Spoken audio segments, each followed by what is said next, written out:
if you ever get a chance to go to an NXT house show, just go. Trust me.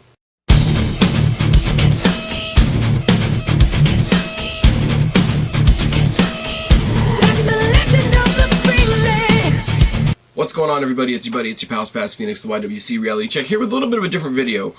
Nothing on TV, nothing, Mae Young Classic is done until Tuesday, obviously. It's not Wednesday, so it's not NXT.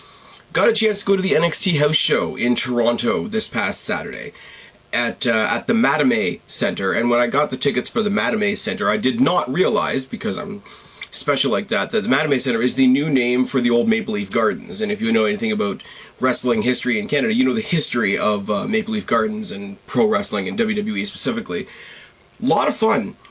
A lot of fun. As you guys know, I've been to a lot of house shows for WWE at the Rico, which is alright, but this is, it's very different. It's very, right downtown.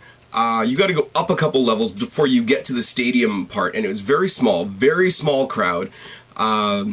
Very, very cool feel, because you weren't sort of like bolted to your seat. You could kind of move around, you kind of do a bunch of different things, and everything's all open, like balcony wise. You can go up to get food, you go to the merch stand, etc., and you're still watching the show. There's not a bad seat in the place. So I'm hoping that they come back to the Matinee Center again, because it's a really cool venue that I've never been to before. Now, you guys that have been watching me for a while know I was supposed to go to a house show for NXT at the Matinee Center last year, but they canceled that, and instead they gave us WWE NXT TakeOver Toronto at the Air Canada Centre, which was a great show, don't get me wrong, but I kind of wish it had happened in this venue, because like I say, much like the NXT arena, it's a very small, very intimate feeling, and that's part of the NXT vibe. I'm not going to go into super deep detail of everything that happened, because it is a house show, and it's ultimately irrelevant matches, having nothing to do with the continuous storylines and rah. But I want to give you a few thoughts on a few different things, and if you want to,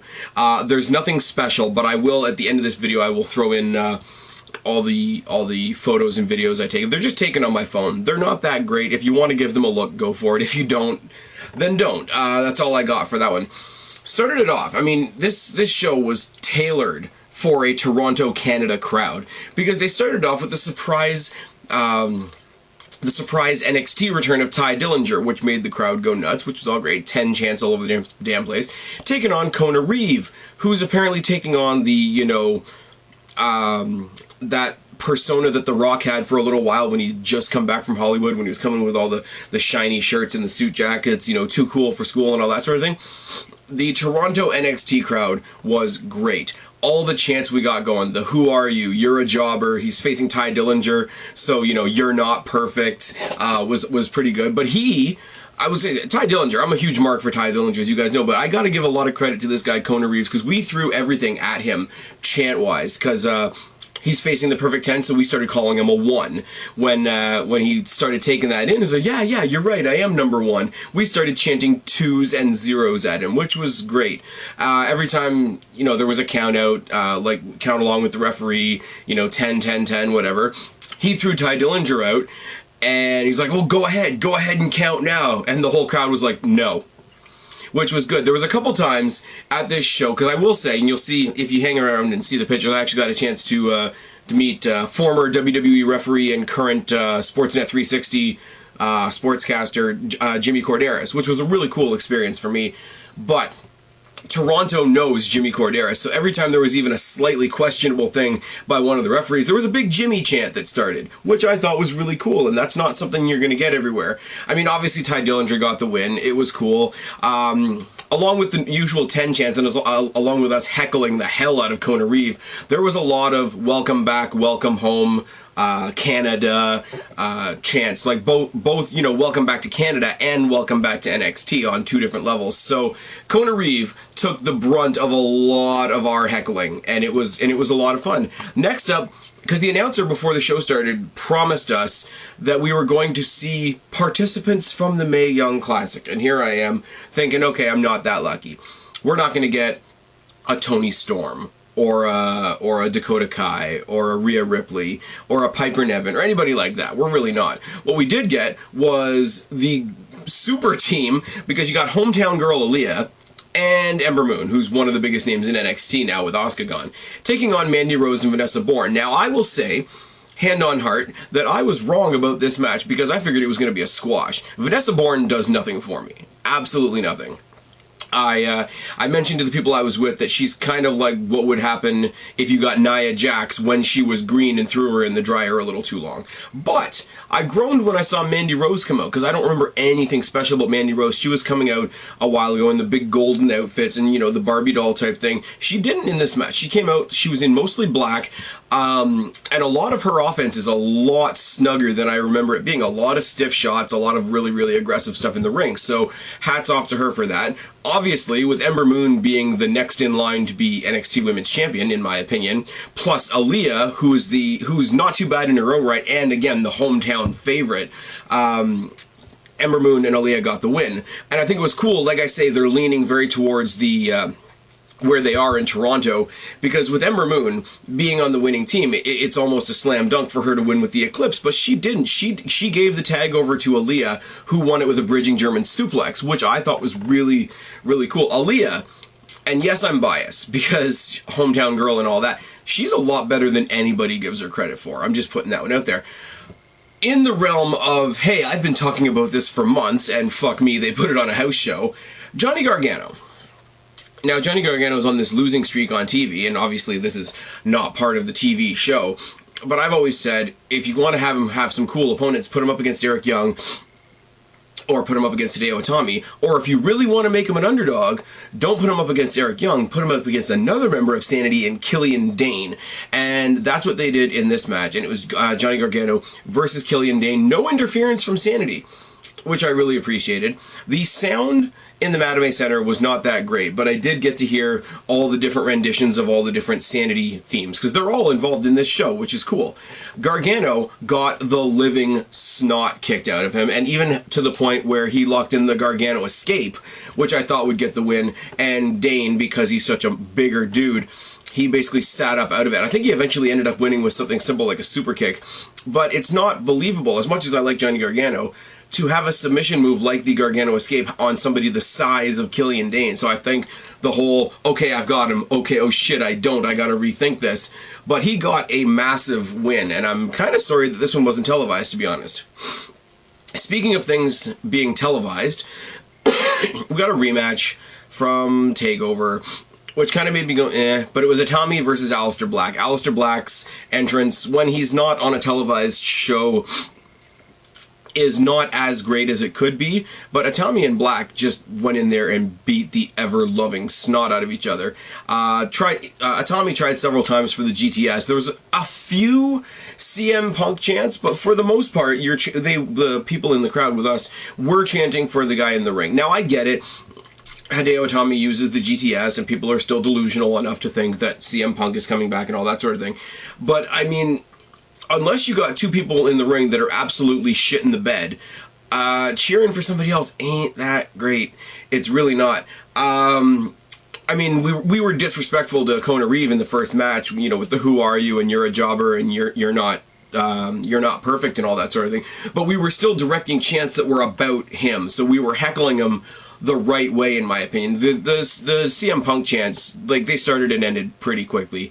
Obviously, Aleister Black gets the win on that one because Itami needs to stay angry. Bobby Roode. Now, I didn't know this until today, and those of you that have followed me on Twitter saw that I shared the shit out of this. This was the Bobby Roode farewell tour as NXT was coming through Canada. I know they went somewhere else that I can't remember. They went to St. Catharines, and then they came here to Toronto. Now, these were the last 3 shows that Bobby Roode was going to be a part of, and I figured he'd be in the main event, but he wasn't. And not only was he not, you saw a video package sort of stream on the screen there of the Velveteen Dream in a workout exclusive where he's talking about his match with Bobby Roode tonight. To which I said, are you fucking kidding me? This is going to be Bobby Roode's last match in NXT, in his hometown, in front of his parents and his wife, because it was made reference to that Bobby Roode's parents and his wife were all there. Actually, there was a lot of chants for his wife. Either people chanting Bobby's wife or Mrs. Roode, which I thought was really, really cool. Very, very non-formal feel. Like, you could pretty much move around the Matinee Center wherever you wanted. I was 6 rows from the ring. I wasn't moving very far, but it wasn't, again, I think I said it at the beginning of this video, but it wasn't like me going to ACC or Skydome or even the Rico, where you sort of, here's your seat, sit the fuck down. Like, there was a lot of free-flowing element, and I don't know whether that's because it was a house show. I don't know whether that's because of the specific NXT environment, but it was really, really cool. Bobby Roode pulled Velveteen Dream to a great match. There was a lot of it that happened on the other side of the ring from where I was sitting, so I missed quite a bit of it. And he obviously got the glorious... People were singing his song, people were doing the glorious bit, you know, chanting at Velveteen, "You're not glorious," you know, again, like we did with Kona Reeves, a couple of, you know, "Who are you?" chants, which I thought was really, really funny. But this was... I mean, Bobby Roode gets the obvious win. I mean, 3rd win in a row for people either from Toronto or from the Toronto area. Ty Dillinger technically being from Niagara Falls. But great match. Roode pulled Velveteen Dream to a great match. And if you can get past the gimmick, Velveteen Dream's not that bad in the ring. People are saying that his elbow drop is better than Macho Man's, and they can go fuck themselves. People are comparing his elbow drop to Shawn Michaels, and they can go fuck themselves. And people are even comparing his elbow drop to Kairi Sane of the Mae Young Classic, and they can also fall in line and go fuck themselves. But the match was good. I don't want to take away anything from the match just because I don't like the character. I save stuff like that for a Naomi match. Anyways, second time we saw Sanity for the night was Sanity in, just after the intermission, actually. Sanity took on Moss and Sabatelli.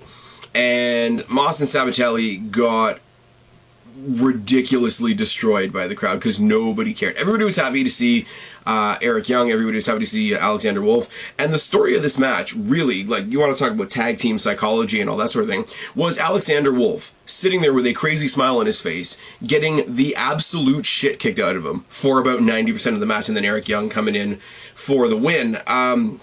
They won with the sort of, I think they're still trying to figure out what their tag team finisher actually is, but they go with that neck breaker off the second rope tandem maneuver.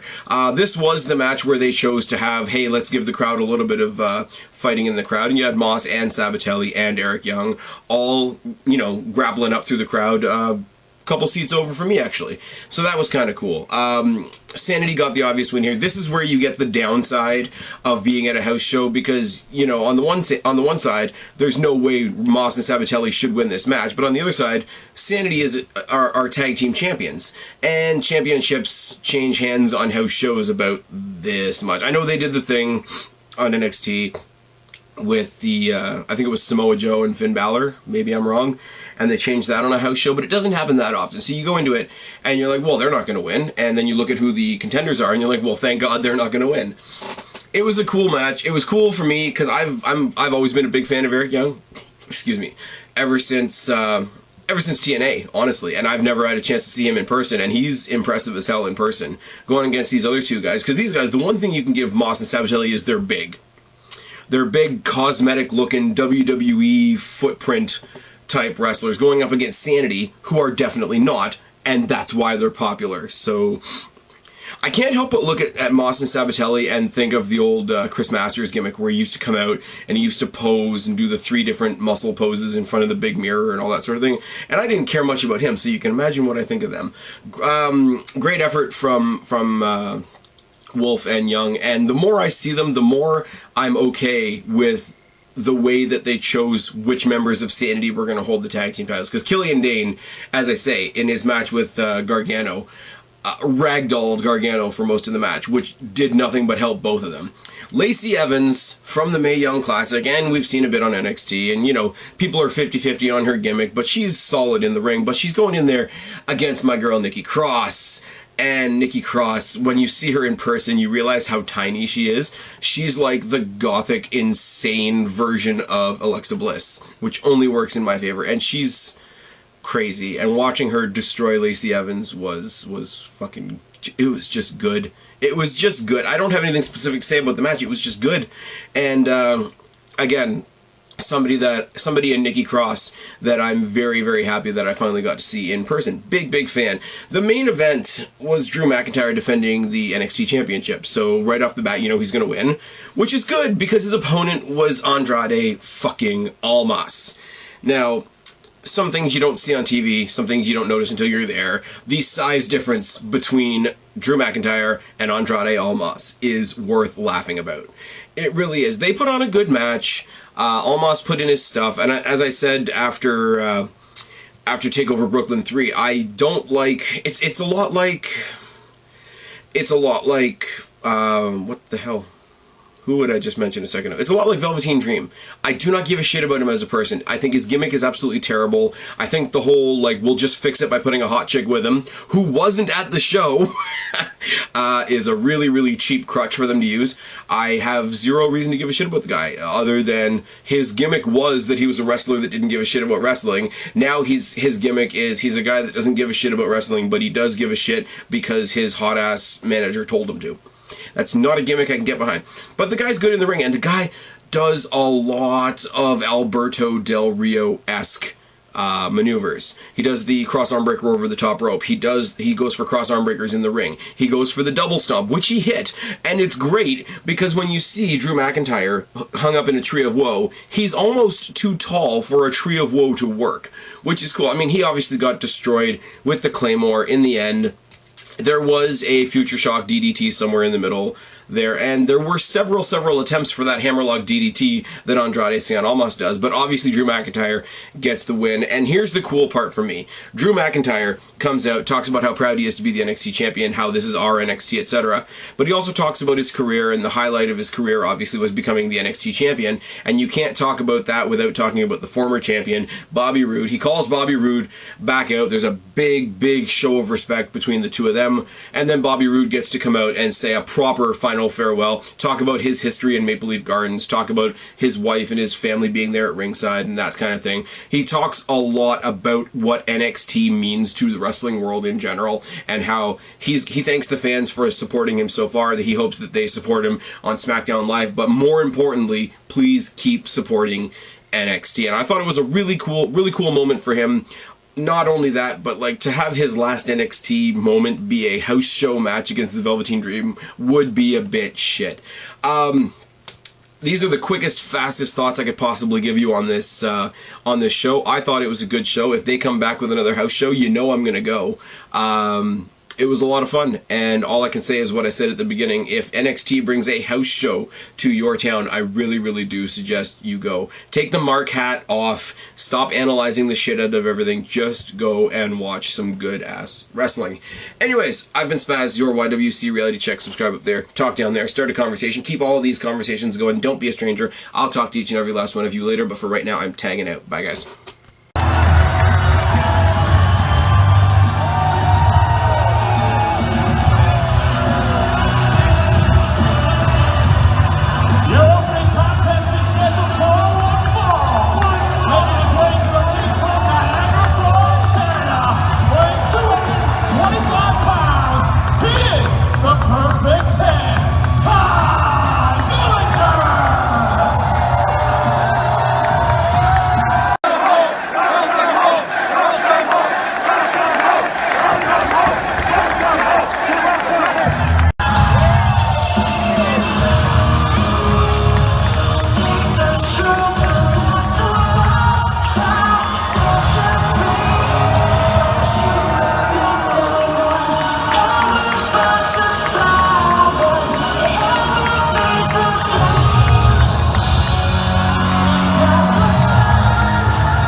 pervasive stable.